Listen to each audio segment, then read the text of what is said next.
Sí, bárbaro. Sí, profe. Buenísimo. Seguimos. Bueno, vamos a pasar a la etapa siguiente, donde lo que vamos a ver es el hipoparatiroidismo. El hipoparatiroidismo, obviamente, como la misma palabra lo dice, es la disminución o ausencia o falta de hormona paratiroidea o PTH, lo que fundamentalmente va a generar una caída en la presencia de calcio a nivel periférico, y que la causa más común es la adquirida, es decir, la cirugía. Generalmente está relacionada con las cirugías de la tiroides. Entonces, cuando uno tiene una patología tiroidea, es decir, por enfermedad oncológica generalmente, puede tener el problema de que las glándulas paratiroideas que están pegaditas a la tiroides las eliminemos juntos con el tumor tiroideo, o a veces con la resección completa de la glándula tiroidea, y en ese contexto también nos llevamos puestas las glándulas. Cuando es fácil identificarlas, recuerden que hay entre 6 y 10 aproximadamente, distribuidas en distintas zonas de la parte posterior, de la cara posterior de la tiroides. Cuando están distribuidas uniformemente, más o menos hay 6 de un lado, 4 del otro, digamos, aproximadamente es esa la situación. Por lo cual, cuando sucede esto, que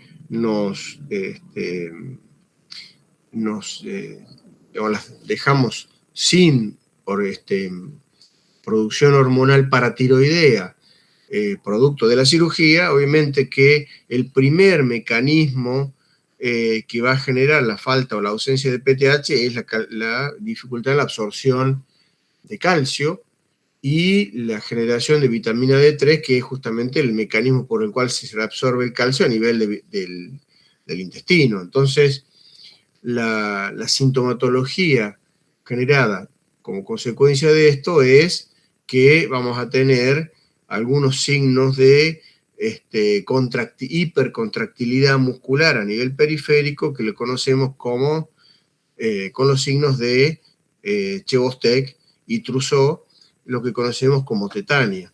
Básicamente un aumento de la sensibilidad a la contractilidad muscular en algunas zonas del cuerpo, fundamentalmente en algunos casos con el signo de Chebostek a nivel del macetero, ¿sí?, a nivel de la mandíbula, y el signo de Trousseau a nivel de los miembros superiores, que es muy fácil de reproducir. Utilizamos, en el signo de Trousseau, utilizamos un manguito de los que usamos para tomar la presión arterial, y es muy fácil de generar la contracción carpopedal con esta morfología al comprimir suavemente el manguito, es decir, inflando el manguito, comprimiendo la arteria humeral, porque disminuiría drásticamente la cantidad o la llegada de calcio a nivel periférico, y eso empeoraría todavía la situación ya lábil de hipercontractilidad muscular, generando lo que se llama signo de Trousseau. Y a nivel del macetero, lo que se produce es una contracción muy fuerte del macetero, solamente golpeando la zona del macetero por debajo de donde está la unión mandibular inferior, por delante del oído. Eso genera, ¿no es cierto?, el signo de Chebostek. ¿Qué sintomatología es la que generalmente tenemos a ese nivel?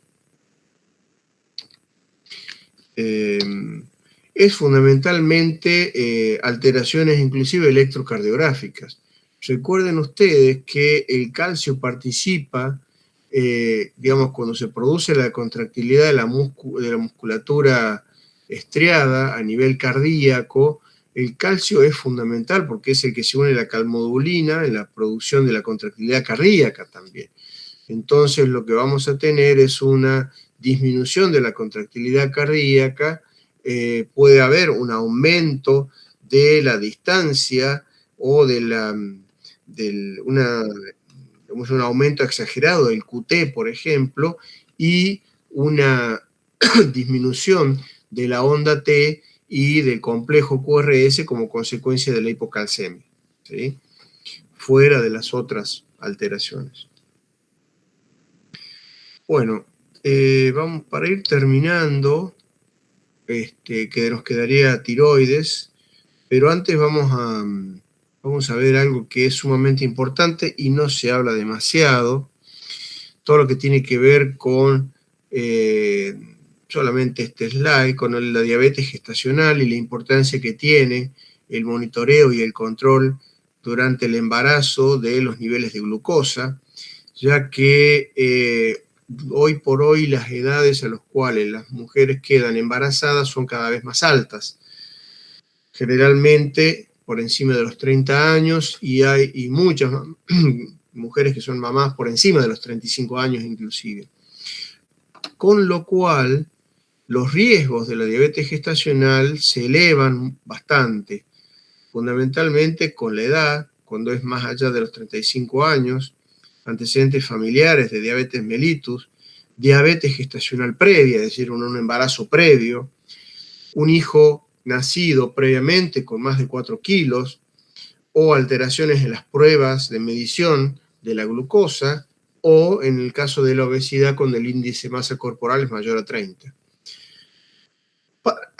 Para lo cual debiéramos hacer controles entre la semana 24 y 28 y repetir la prueba, aun cuando esta sea normal, en la semana 32 a 36. Es decir, ambas pruebas debieran hacerse sí o sí en el embarazo, aunque el embarazo sea normal, ¿sí?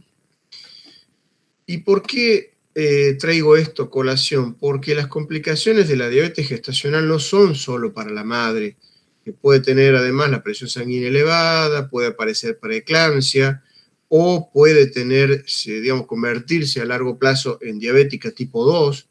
Fíjense que más del 70% de las madres con diabetes gestacional tienen 70% de probabilidad en 10 años de ser diabéticas tipo 2. Entonces eso habla de la importancia que tiene este control durante el embarazo. Y además para el bebé, porque los nacimientos prematuros, la malformación, la insuficiencia respiratoria, inclusive la muerte fetal, la macrosomía, tienen estas consecuencias en los embarazos con diabetes gestacional no controlada, ¿sí? Las convulsiones fundamentalmente, y en ese bebé, cuando llegue a la adultez, hay un porcentaje alto de obesos y diabéticos tipo 2 del adulto, donde la probabilidad es del 60%. Es decir, que el efecto es para la madre y también para el bebé cuando se convierte en adulto, ¿sí? Lo quería traer porque me pareció un tema sumamente importante y del cual no se habla demasiado. Y después vamos a hablar, y ya lo último, de la enfermedad tiroidea. La enfermedad tiroidea, como toda la patología hormonal, se divide en excesos y en disminuciones, ¿sí? En el caso del exceso de producción de hormonas tiroideas, recuerden ustedes que la hiperproducción de T3, T4, ST3 genera en el organismo un aumento del consumo de oxígeno, un aumento o mejor dicho, una disminución exagerada de peso, palpitaciones, taquicardia, temblor, es decir, mucha sintomatología y un descenso de peso no explicado por otras causas, ¿sí? Sin modificaciones en la dieta, sin modificaciones en ninguna otra situación, donde no hay una patología oncológica en el medio, habría que empezar a pensar en un paciente con hipertiroidismo, sobre todo aquel que tiene cierto nivel de irritabilidad, insomnio, porque como decía, descenso brusco de peso sin una explicación diferente, el temblor, que generalmente caracteriza a las personas que tienen hipertiroidismo. Las causas fundamentalmente, la mayoría está en la propia glándula, ¿no? La enfermedad más común per se es la enfermedad de Graves-Basedow, ¿no es cierto? Que eh, donde el principal mecanismo por el cual pues, digamos, se produce la enfermedad tiroidea, la enfermedad por exceso de producción de hormona tiroidea, es la disminución de los receptores de TSH con un tumor o un bocio hiperfuncionante. Generalmente, la enfermedad de Graves-Basedow genera todo esto que les decía, es decir, un nivel de intolerancia al calor muy importante, oftalmopatía, mixedema pretibial, y además todos los síntomas asociados que ya los vamos a ver en otro slide. Otras causas menos frecuentes, el bocio multinodular tóxico, el adenoma tóxico, que es un nódulo solitario, enfermedad de Plummer también, el inicio de algunas tiroiditis, como la tiroiditis de Hashimoto en su fase inicial, donde genera destrucción glandular y tiene una etapa de hipertiroidismo también, pero después decae cuando la producción de la glándula también decae. En el Hashimoto termina siendo predominantemente hipotiroidismo. Y después hay otras patologías, ¿no es cierto? La subaguda, la granulomatosis de Becker-Bell, la linfocítica indolora, etc. Pero todas ellas no llegan a ser ni siquiera un 8 o un 10% de la patología hipertiroidea total, con un 80% prácticamente de enfermedad de base, de Graves-Basedow. En la otra, digamos, como contrapartida, o en el otro extremo, ¿sí? Tenemos el hipotiroidismo primario en un 95%, es decir, propio de la glándula, y donde la enfermedad más común es la tiroiditis de Hashimoto. Patología autoinmune, muy frecuente inclusive en la zona, se ve mucho. Las otras causas generalmente, de todas ellas, del déficit de yodo, el radioyodo, la ingesta excesiva de yodo que produce el fenómeno de Wojcikoff, es decir, el exceso de consumo de yodo que produce una deprivación de la producción hormonal en la glándula, prácticamente están muy lejos de la causa principal, que es la tiroiditis Hashimoto, y secundariamente las postquirúrgicas, es decir, cuando tengo que hacer una resección de la glándula por alguna causa de nódulo tumoral, por ejemplo. Y en ese contexto es que les traía también en el próximo slide, en cuanto a enfermedad tiroidea, los tumores de la glándula tiroidea, donde fíjense que el tumor papilar, ¿sí? Es el 70%, el folicular es un 20%, y los más agresivos, el medular y el anaplásico, son un 5 y un 5%.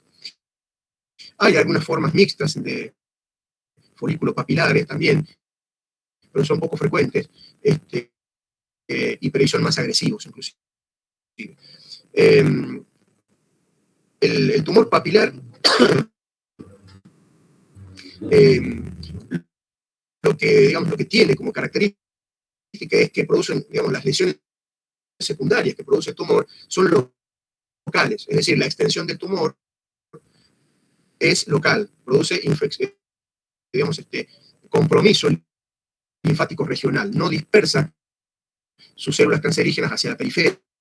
El pronóstico en general es bueno, hay que buscar las cadenas linfáticas cervicales, o en algún caso más extremo, es raro de encontrar, pero su expansión a pulmón en forma muy, digamos, en un porcentaje muy, muy bajo, y tiene un crecimiento lento de años de evolución.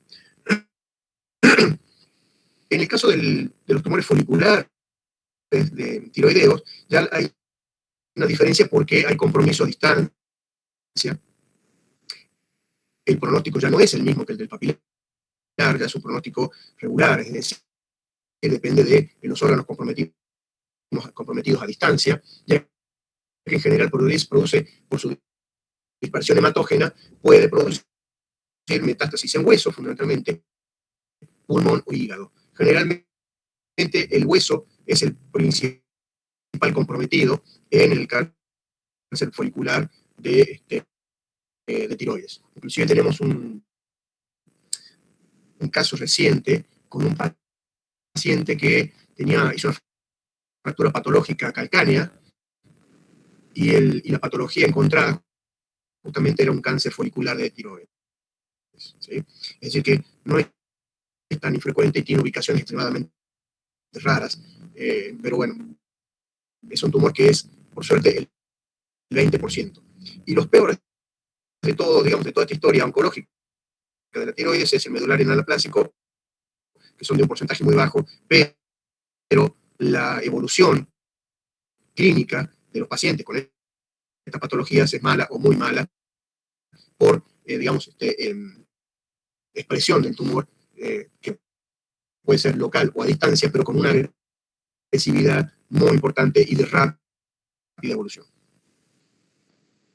Y en el slide al lado, una comparativa de los signos y síntomas tanto del hipo como del hipertiroidismo, donde fíjense que vamos a encontrar en el hipotiroidismo, es decir, en el déficit hormonal tiroideo, mucho cansancio, letargo, falta de concentración y memoria, depresión, hay mucha patología psiquiátrica detrás de la enfermedad tiroidea, así que ojo, porque una de las cosas justamente que uno estudia en pacientes con depresión y patología psiquiátrica justamente es las hormonas tiroideas, cambios del ánimo, su exceso en el aumento de peso, pérdida de la audición, la miopatía hipotiroidea es muy común, produce inclusive rabdomiólisis, ¿no? Dolores musculares de las articulaciones, interrupción del sueño, alteración en la morfología y las características de las uñas.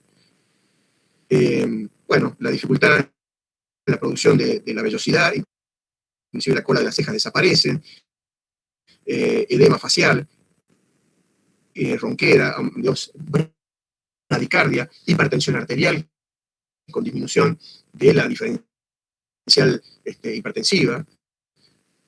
Eso en cuanto al hipotiroidismo. Y en el hipertiroidismo, cosas contrarias. Comparten algunas de ellas. La hipertensión es una de ellas, justamente. Tanto en el hipo como en el hipertiroidismo puedo tener hipertensión. En el hipo una disminución de la diferencial, en el hipertiroidismo un aumento de la diferencial. Pero hay cosas distintas, ¿no? La protrusión ocular ocurre más frecuentemente en el hipertiroidismo, donde el nerviosismo, la irritabilidad, las dificultades para dormir, el insomnio fundamentalmente, piel caliente, intolerancia al calor, ¿no? En el hipotiroidismo, intolerancia al frío, en el hipertiroidismo, intolerancia al calor, la aparición de bocio, taquicardia, temblores, etc. ¿Sí? Y creo que aquí terminamos con...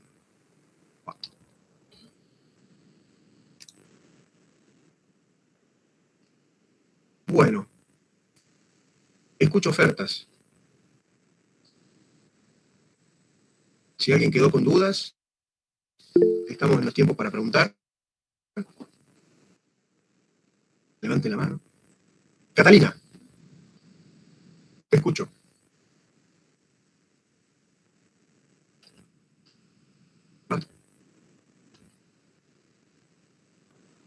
Alguien iba a preguntar y se arrepintió.